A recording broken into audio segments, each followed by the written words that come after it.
Baghdad के हाकिम इब्राहिम बिन इसहाक ने एक रात ख्वाब में हुजूर अकरम सल्लल्लाहु अलैहि वसल्लम को देखा।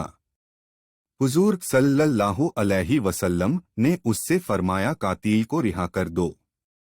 यह हुक्म सुनकर हाकिम बगदाद कांपता हुआ उठा और मतहत अमला से पूछा कि क्या कोई ऐसा मुजरिम भी है जो कातिल है। उन्होंने बताया कि हाँ, एक शख्स भी है जिस पर कत्ल का इल्जाम है। हाकिम बगदाद ने कहा, उसे मेरे सामने लाओ।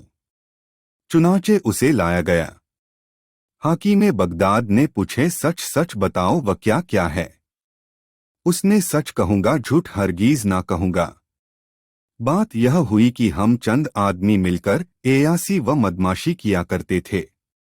एक बड़ी औरत को हमने मुकर्रर कर रखा था जो हर रात किसी बहाने से कोई न कोई औरत ले आती थी। एक रात वह एक ऐसी औरत को लाई जिसने मेरी दुनिया में इनकलाब बर्पा कर दिया।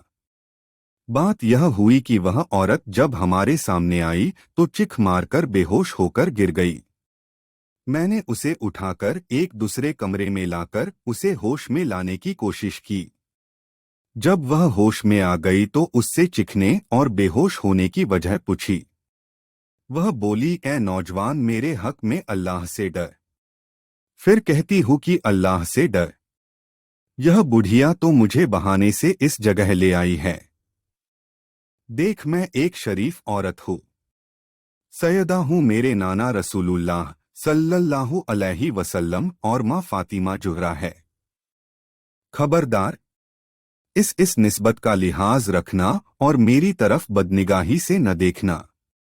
मैं जब उस पाक औरत से जो सैयदा थी यह बात सुनी तो लरज गया और अपने दोस्तों के पास हकीकते हाल से आगाह किया।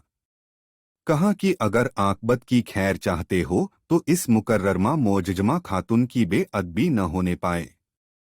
मेरे दोस्तों ने यह बात से यह समझा कि शायद मैं उनको हटाकर खुद तन्हा ही यह गुनाह करना चाहता हूँ, उनसे धोखा कर रहा हूँ। इसी ख्याल से वह मुझसे लड़ने पर आमादा हो गए। मैंने कहा, मैं तुम लोग को किसी सूरत में इस गलत और बुरे काम की इजाजत न दूंगा। लड़ूंगा मर जाऊंगा मगर इस सैयदा की तरफ बदनिगाही मंजूर न करूंगा। चुनाचे वह मुझ पर झपट पड़े और मुझे उनके हमले से एक जख्म भी आ गया। बीच में एक शख्स जो उस सैयदा के कमरे की तरफ जाना चाहता था, मेरे रोकने पर मुझ पर हमलावर हुआ तो मैं उस पर छुरी से हमला कर दिया, उसे मार डाला। फिर उस सैयदा को अपनी हिफाजत में लेकर बाहर निकला तो शोर मच गए। छुरी मेरे हाथ में थी। मैं पकड़ा गया और यह बयान दे रहा हूं।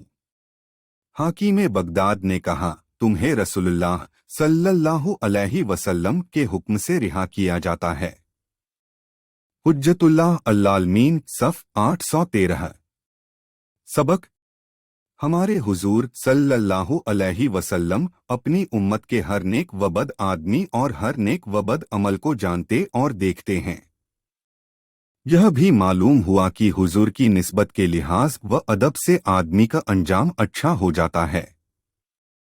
लिहाजा हर उस चीज का दिल में अदब व एहतराम रखना चाहिए जिसका हुजूर सल्लल्लाहु अलैहि वसल्लम से तल्लुक हो।